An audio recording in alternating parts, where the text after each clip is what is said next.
Hey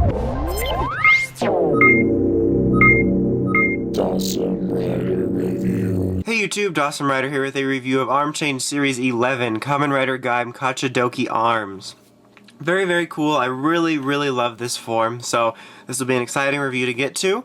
Let's go ahead and take a quick look at the box, because if I don't, people are going to be like, unsubscribe. I only come for the boxes. That's what she said.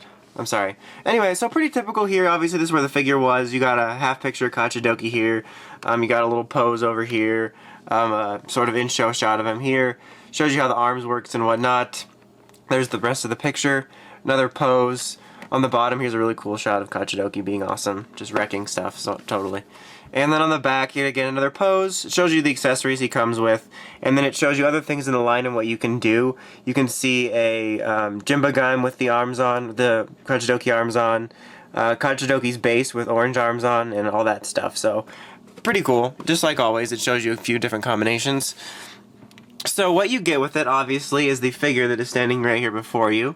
And then the arms, which are also here, which are not completely folded back together normally, because I am a complete idiot. And then you get some accessories. You get two versions of the DJ gun. This is just the regular blaster version. It's not really spectacularly painted, but at least they got some orange details to sort of, you know, differentiate it out. Yet again, I'm going to quickly apologize. My voice is still a little bit on the edge of the cold, so I'm sorry if I'm really annoying. Just please don't throw eggs at me. I don't know how they would get here, but anyway, and this is the version for the sword. As you can see, this piece is popped out here and it's sort of ready to receive the Muso Saber, which is pretty much the same as the other one you've gotten. I think the other one might have silver on it, but I might be imagining it. But yeah, you just put that in there for the... Is that the right way? I think it is. Yeah, I'm an idiot. Dawson's an idiot, gets it right the first way. I put it in the right hole the first time. But so yeah, so that way you can get the extended sword mode, which is really cool. It's a shame that you can't attach the orange on there to make super orange sword. And then you have his two flags, which are going to go on the back of his arms, which can also duel as chopping knives. So you just like, boom, I'm going to Julian these. I don't know. Anyway, so that is that. Here's the arms, which like you can probably tell are not completely put back together right.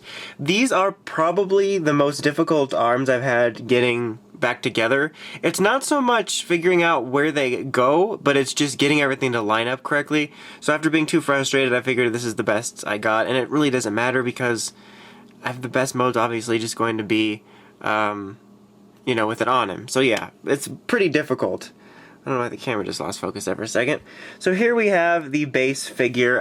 Nothing too spectacular except for he's got these awesome horns here, and he's got these sort of different section of Gaim, or different attachments for Gaim. And then obviously right here you do have his little helmet, which I left in there because I'm an idiot and I also needed to have some way to carry it.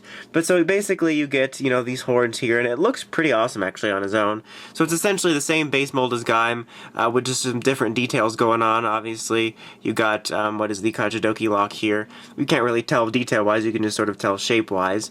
But pretty much the same thing, just a few minor little details here, and then the helmet, which makes him look pretty awesome, which can lead to some pretty awesome looking combos if you change it around.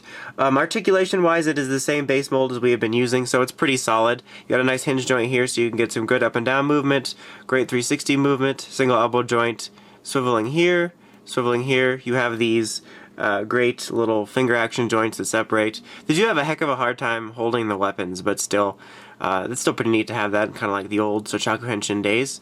His waist does swivel here. His head's on a nice little ball joint, so you can get some creepy movements here, and some up and down movements and whatnot like that.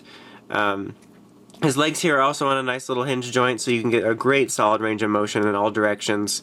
You get swiveling here at the leg, a single elbow joint. That's a knee-elbow hybrid, coming in 2015.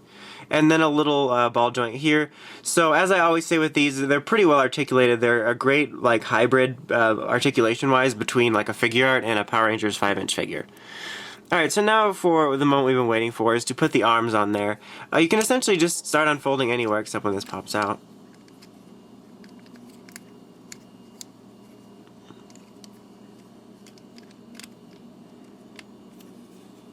Alright, so you just kind of start unfolding. You can see that it's going to kind of go like this, you can see. And there is the head hole piece. And just fold these back like this. And then these are going to go around, oops, and not pop off. I'll probably fix those actually once I get it on there. but I just want to get them sort of out of the way. So, and then make sure you put it through here in this part where it sort of leaves space for the horns. Otherwise, if you're doing this, you're not going to be able to get it through, especially with that folding back at you. So you got the main piece on there, and then it's just like before, you secure it on. These fold down here. This sort of becomes his skirt piece. This piece is going to fold down here. You kind of have to double twist these pieces here. So you like twist it around so it's down, and then twist it around like that. So you have to do like this crazy double twist on it, which it's actually kind of neat just the way it works. But that so that you have to have it so that these little pieces are sticking up. Make sure this is back. Take this and actually put it on there. Like I said, I left it in there. They usually store on the inside, but they come on the outside when you have the figure by itself. That's another dirty saying. So here on these little flags here, you can see there's a little hole right there that corresponds to a peg here, and they're even, let me see where it is, they're even labeled. Can you see there's a little R there? So it tells you what side to put things on. So that's cool. So just make sure you get it on there. Just be kind of careful you don't break off anything, but they stay on there pretty secure once they're on. This one is the left side. I'm glad they do that for idiots like me, because honestly, left from right, it's like, what? Alright, and there you have Arms Change Gaim Kachidoki Arms. Honestly, he's really awesome. Like I said at the top of the review, I really, really love this form. I think it's an awesome looking form. This arm change figure does look a bit fat. You know, just with the whole skirt piece and whatnot and the large pieces. I mean, the form itself does have a thicker armor and looks a little fatter, but the arm change does look a little bit, more so, especially from certain angles like this one. But honestly, in person, it's not as bad as the pictures make it look. Like, when the pictures came out, I was still excited to get the figure because I love the form, but it made it look a little fatter than it seems in person, and it's actually not as bad in person. But I think the figure art will definitely be a little more streamlined.